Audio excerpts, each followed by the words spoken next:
Jesucristo, el Verbo viviente, es el único medio de salvación. Él es el centro del pensamiento de nuestra vida, la fuente y la autoridad de la doctrina. El principal propósito de la vida de Cristo fue la obediencia a los mandamientos, exaltando la ley de Dios como un reflejo de su carácter.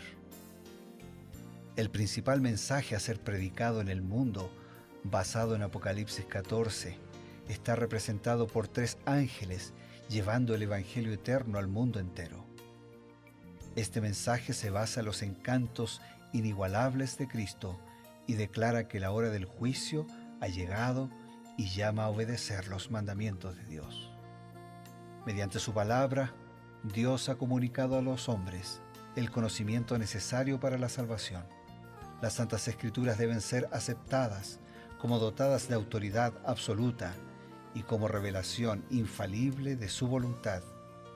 Y aunque el canon de las Escrituras inspiradas está cerrado, el Espíritu Santo continúa iluminando, amonestando y confortando al pueblo de Dios a través del testimonio de Jesús, el Espíritu de profecía. El camino a la vida se traza a través de un camino angosto que debe ser recorrido con confianza a las promesas que Dios dejó a hombres y mujeres fieles que dedicaron sus vidas hasta la muerte por el Evangelio eterno. Los fundadores de la Iglesia soñaron con el día en que la revelación sería una realidad en sus vidas. Miraron con los ojos de la fe a aquel día glorioso cuando finalmente la promesa sería cumplida en la venida magistral de Jesucristo a esta tierra para recompensar a cada uno según sea su obra.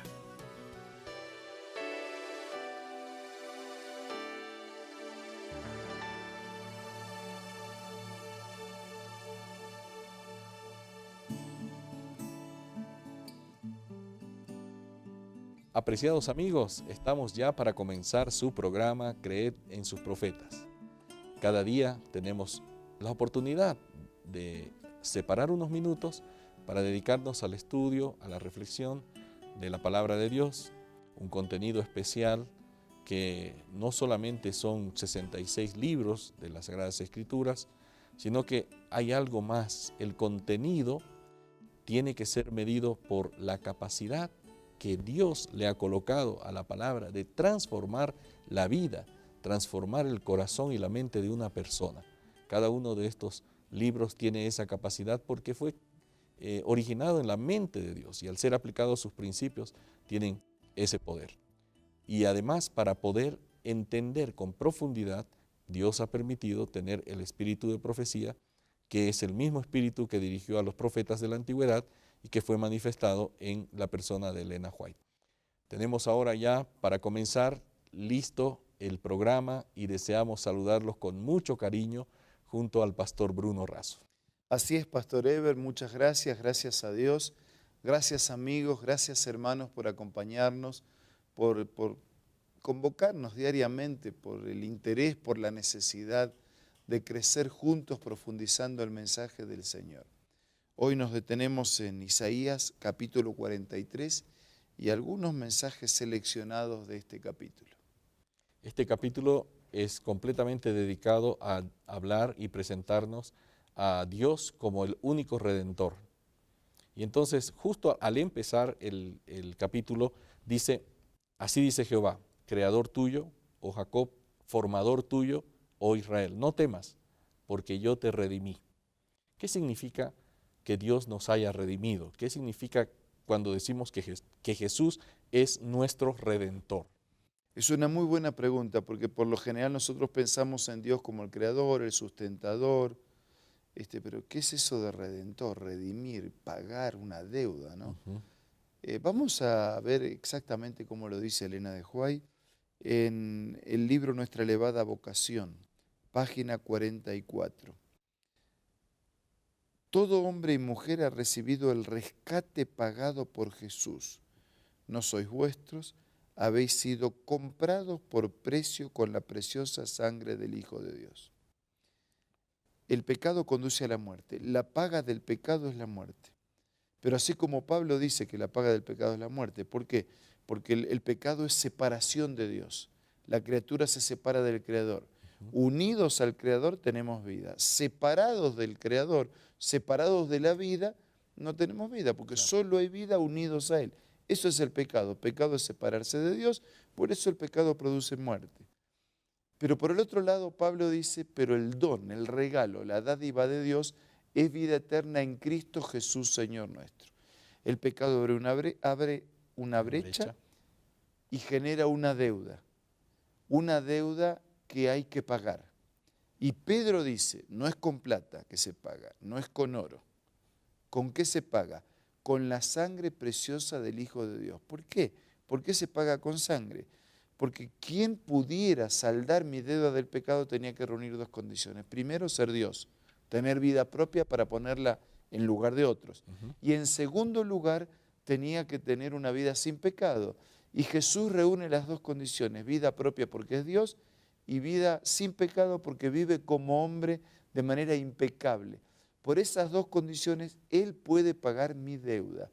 Y ese pago es con su vida. La sangre es un símbolo, ¿no? Fue derramada realmente. Así que Él me redime con su sangre, me redime con su vida, paga mi deuda del pecado, muere para que yo pueda vivir. Eso es lo que significa que Él es mi Redentor. El precio no podía ser otro, es decir, el precio estipulado era la muerte de alguien, pero ese alguien tenía que ser muy especial, no tendría que tener ningún pecado, tendría que ser alguien que tuviera vida propia, porque uno que no tiene vida, ¿cómo puede darla? Exactamente. O que la recibe como un favor, como algo que se le concede. Entonces no había otra persona que Dios el Hijo. Comparte la misma esencia con Dios, tiene el mismo amor, es coeterno, es totalmente poderoso, totalmente omnisapiente, conoce todo el fin desde el principio. La única persona en el universo era Él y aceptó el desafío. No solamente aceptó, sino que Él mismo hizo el ofrecimiento de dar su vida por nosotros. Y lo hizo, y pagó el rescate, y por eso se transforma en Redentor. Correcto. Así que vean ustedes, queridos amigos, cuántas cosas lindas tenemos, pero todavía hay algún detalle que me gustaría presentar, que podamos presentar aquí junto al pastor Bruno Razo.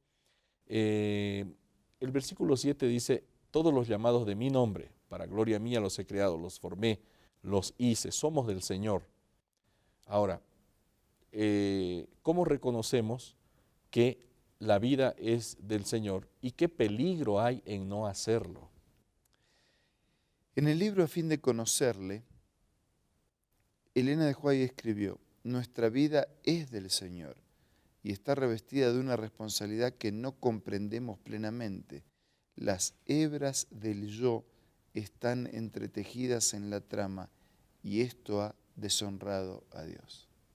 O sea que hay dos cosas, el que no reconoce que Dios es su dueño, entonces las hebras del yo, que son muy fuertes en la mente y el corazón, se entretejen cada vez más fuerte y entonces deja de reconocer que Dios es el único poseedor de su vida y piensa que Él ahora está en la potestad de tomar la decisión de manera autónoma e independiente de Dios.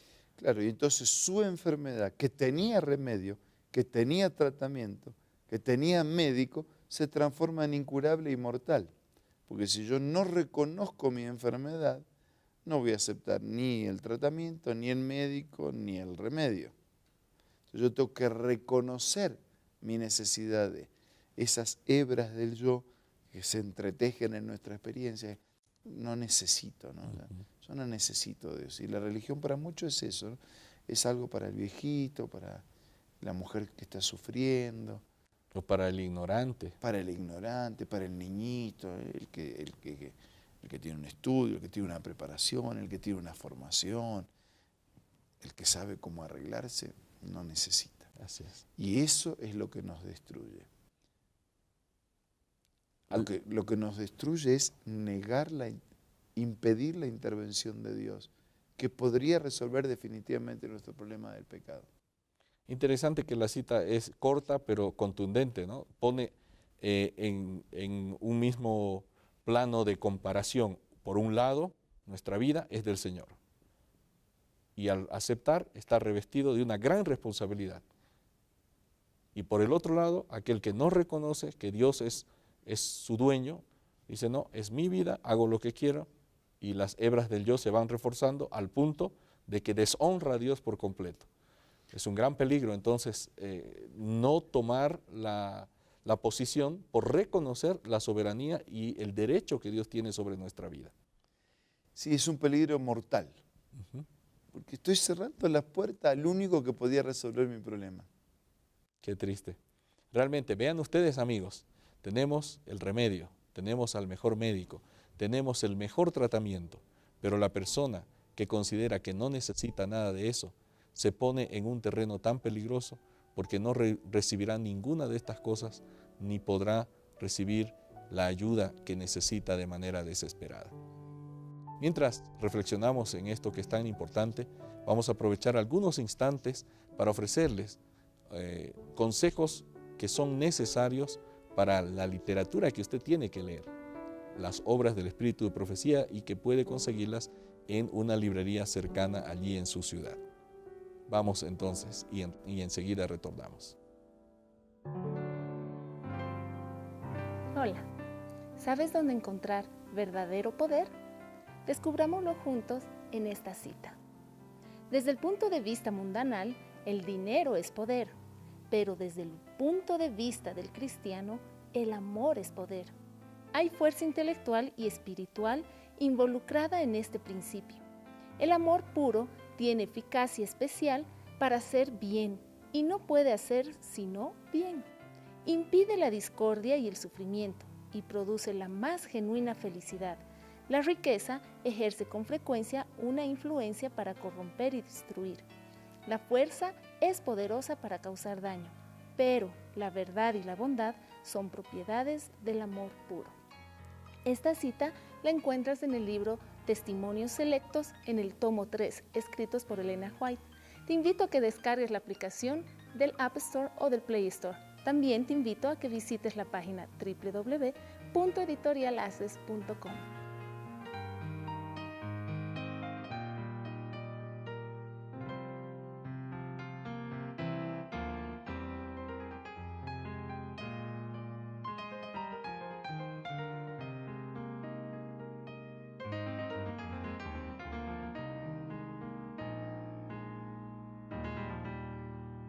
Gracias, amigos, por continuar con nosotros. Como cada día les ofrecemos los últimos instantes de nuestro programa porque queremos ofrecerles una nueva invitación.